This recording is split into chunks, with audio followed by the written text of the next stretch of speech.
Welcome to Keeping Score. I'm Rick Horrow. Each week we bring you insights from the playmakers, deal makers, and rule makers in the world of sports. I'll give you my take on some of the items of the week using my 30 years of experience doing deals for teams, leagues, and players in the $750 billion business of sports. Plus, we'll talk with a central figure in the sports world. The views expressed in this podcast are my own and do not represent the views of Reuters. Let's get started. Big week in sports, big week in business this week. It's the Baseball All-Star Game. We'll cover that. It's also the only week where Monday and Wednesday, you don't count the Tuesday All-Star as legitimate competition, but there's no Big Four mainstream U.S. sporting team playing. But listen, there's more stuff that's happening in the boardroom than ever before. And to dissect and analyze the worldwide digital guru, Amy Tenery. How's that? Is that a better intro? Worldwide? I like it. How are you doing? Hey, I'm doing really well. I'm really excited because there's a little bit of pride. 400,000 years ago, I was involved in the effort to bring baseball to South Florida, and we put the Sports Authority together and got the stadium done, and everybody said it couldn't be done. Not only was it done in 93, but the Marlins 2 championships in 97 and again in 2003. Now 2012, we got a new stadium that begets the All-Star weekend this weekend, and I'm biased because I live here. So what was your overall perspective of the weekend? I think it's been terrific. I mean, obviously, they were sold, I think it's something like more than 100,000 passes combined. Lots of internet buzz, lots of social media buzz around the home run derby. I think it's been a great event so far, and especially having an indoor stadium when you're holding the thing in July certainly can't hurt. Well, I don't know if it was a story, but it was a major thunderstorm, typical South Florida during the home run derby, although inside, Aaron Judge lit it up even more than the weather. And then yesterday, the humidity was 98% legitimately, and 94 degrees, and the index was like over 120, but it felt hotter. So, that's why you got air conditioning. That's why you have a stadium. About 102, $103 million of economic impact for South Florida. Baseball, incredibly healthy. 170 countries, 13 languages for the All-Star Game itself. Average franchise, as we've covered, $1.5 billion, 19% increase over the year before. And the big stat, which I find really interesting, is Forbes pegged 23 teams of the 30 worth over $1 billion this last cycle versus 5 just 2 years ago. So baseball very healthy, television revenue very healthy, Aaron Judge, the face of baseball as well. And how about the team that hosts the game, the Marlins? They're looking to try to sell, and what are you hearing? Oh, yes. Well, this is just the latest chapter. I think in the past we talked about this deal. The team was valued at around $900 million, but owners were looking to sell for something like $1.7 billion, which was just, to me, absolutely obscene. Now it looks like they're starting to get more in the ballpark of $1.3 billion. The New York Post, I think, reported today that Jeter's group was close to getting $1.2 deal going. Another group, possibly most interesting, is that Pitbull is joining forces with Jeb Bush, which is never a sentence I thought I would say out loud, but here we are. So he's adding a little bit of celebrity clout to Jeb Bush's deal, unless you're somebody who thinks of Jeb Bush as a celebrity.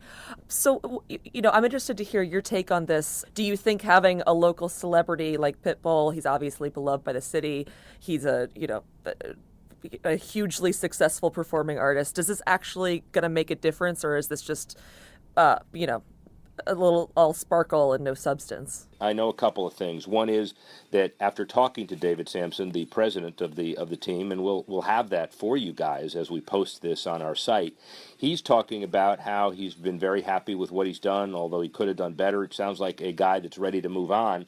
But they'll get their fair price, and they'll also play it to the last minute. And then with South Florida being celebrity town and people wanting to bring it to local roots, citizens here have nothing to say about the sale. It's all about who owns it. But yet There will be some pressure, and there probably will be a deal pretty quickly. And the one thing we know is the tremendous economic impact for this community, for baseball, and everybody's kind of really excited about it. And the interesting dynamic geographically as you go to the other end of the country, and we have an underreported story, but I think it's a big deal. L.A. effectively was guaranteed an Olympics in the next 9-year cycle, as the IOC changed its charter technically by allowing two cities, two venues, two bids to be selected at the same process. And Paris and L.A. were the last two standing for 2024 or 2028.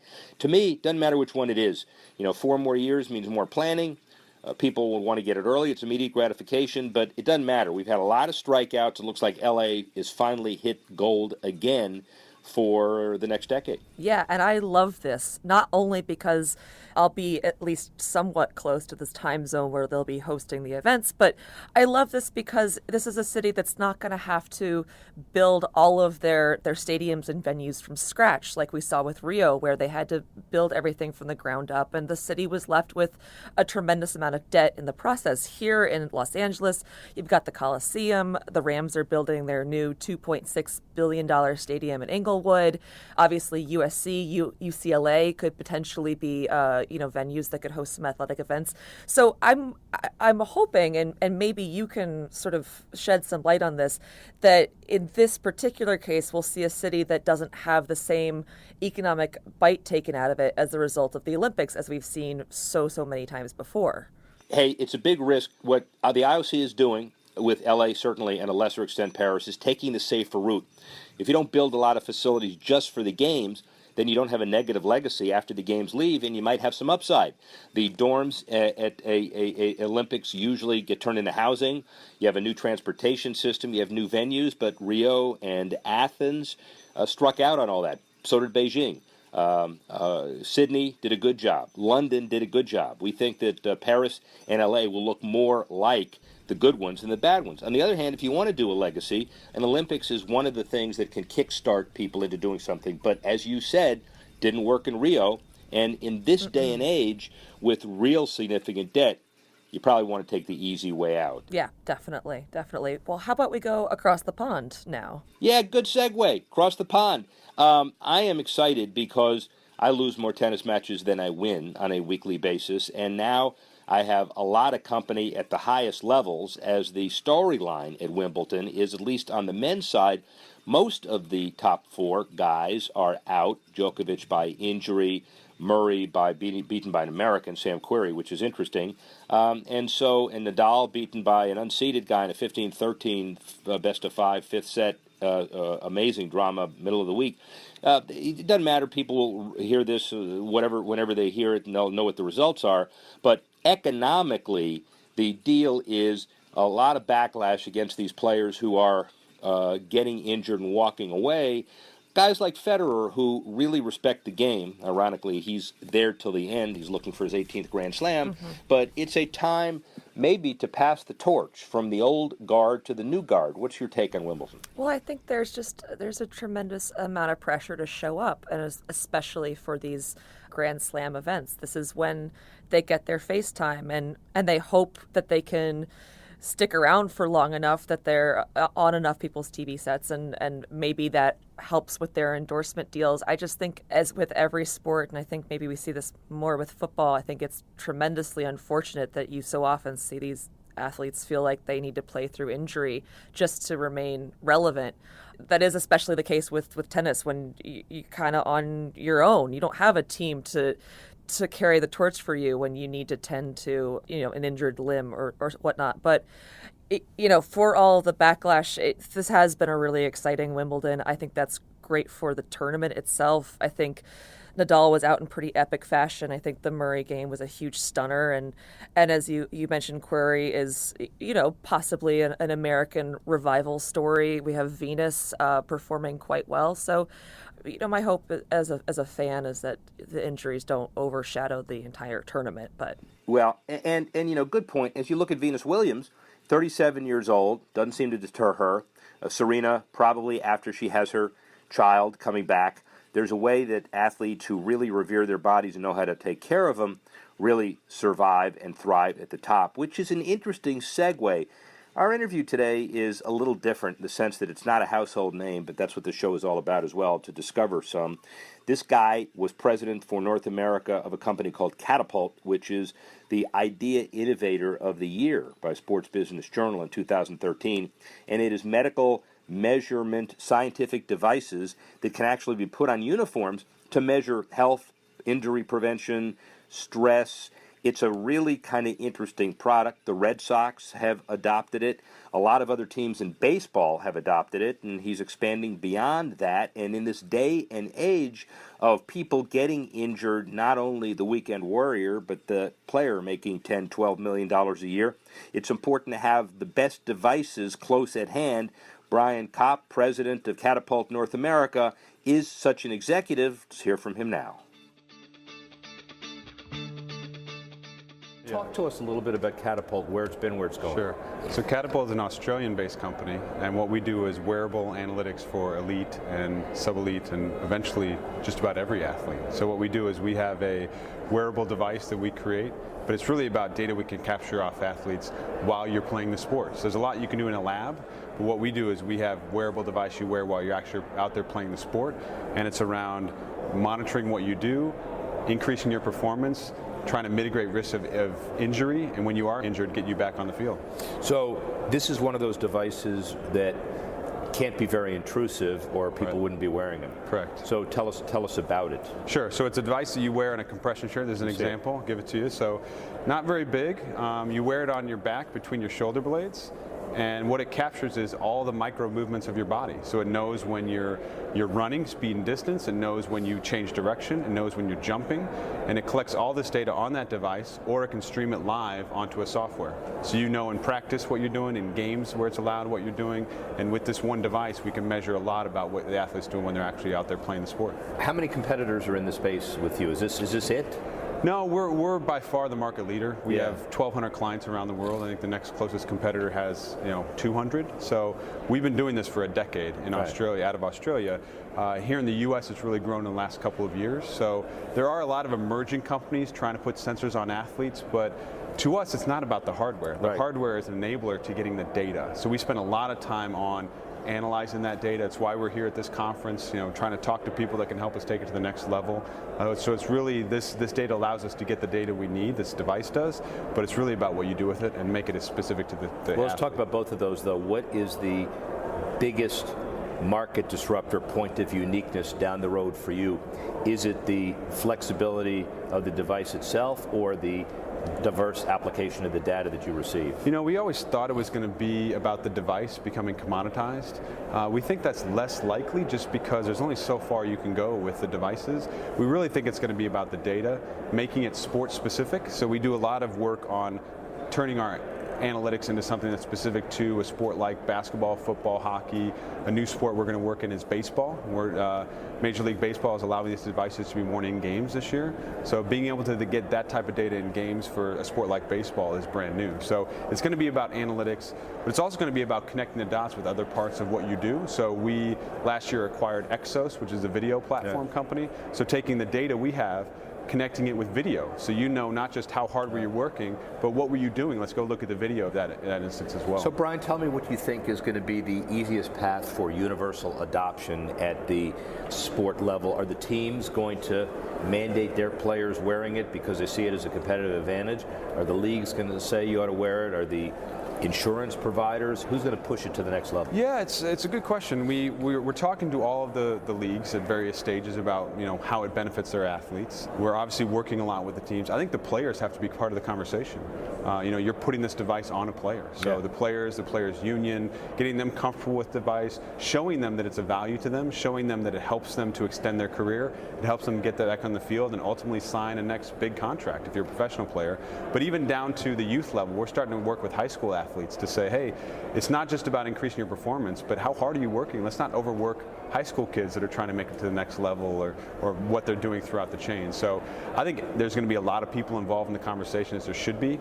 We haven't quite gotten to the insurance companies, but I'm sure that'll come at some point down the line. Of course it will. And are there any leagues that are less malleable than others, let's say? They all are their different stages of this.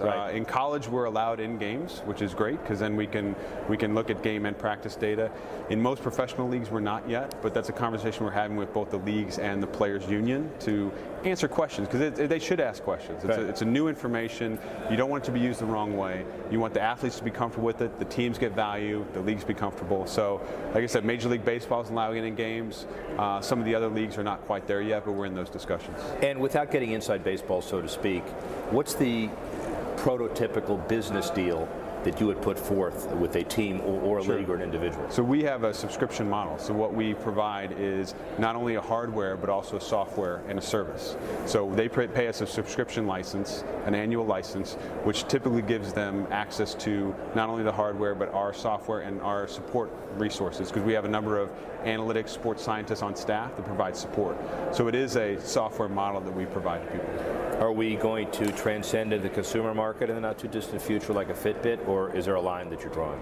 No, I mean, we think that this type of device applies all the way down the chain. So not just professional, college, high school, but eventually what we call prosumer, people that are still part of teams that are serious about sport, may not be doing it at a collegiate or a professional level, but are still serious about sport. Because what we allow you to do is maximize what your output is and keep you from doing too much. Right. So that applies even for me when I'm trying to play in my, my old man's basketball league.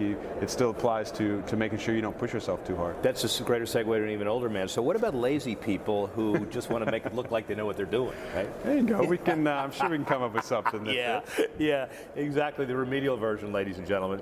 So let's talk about the business side of this, the business show, after all. So perfected in Australia. Then how do you make the decision to launch in an entirely different continent? Do you patent first? Do you do proof of concept with teams or leagues first? How do you enter another market? Yeah, it came naturally because teams started hiring Australian sports scientists, and they said, hey, we got this device down in Australia you should use. So it happened gradually through that. Certainly we applied and did all the patents, made sure we had all the protections, and then we started building the team. So I joined about 3 years ago, and in that time we've built out a team to better service this market. But it really started with the teams themselves seeing a need for this type of coverage and information, and now we're making it more specific to sports here in the U.S. like football and baseball. The founders had a vision and an epiphany, and it worked in Australia. Was there a similar magic moment to say, let's take it to the States? A lot of it started with Florida State football. The year they won the national championship, they were very vocal with the fact that Catapult, not just this technology that we're hitting, they mentioned Catapult by name. Jimbo Fisher gave us a lot of credit for how they were able to keep their players healthy and on the field.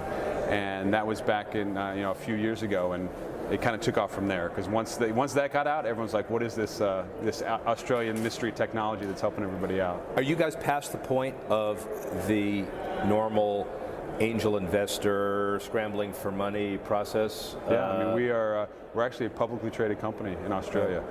Still pretty small, but growing. We are now profitable with our acquisition we made last year, but we're growing very well, and it helps to have a great story to bring back to the Australian investors about what we're doing in the U.S. and Europe and other markets. But yeah, luckily we've gone past the point of where a lot of technologies are. If we've crossed that chasm of getting enough adoption, that we have a stable foundation we can build on. Well, that's a really interesting perception, because the noise out there is everybody's perfect idea.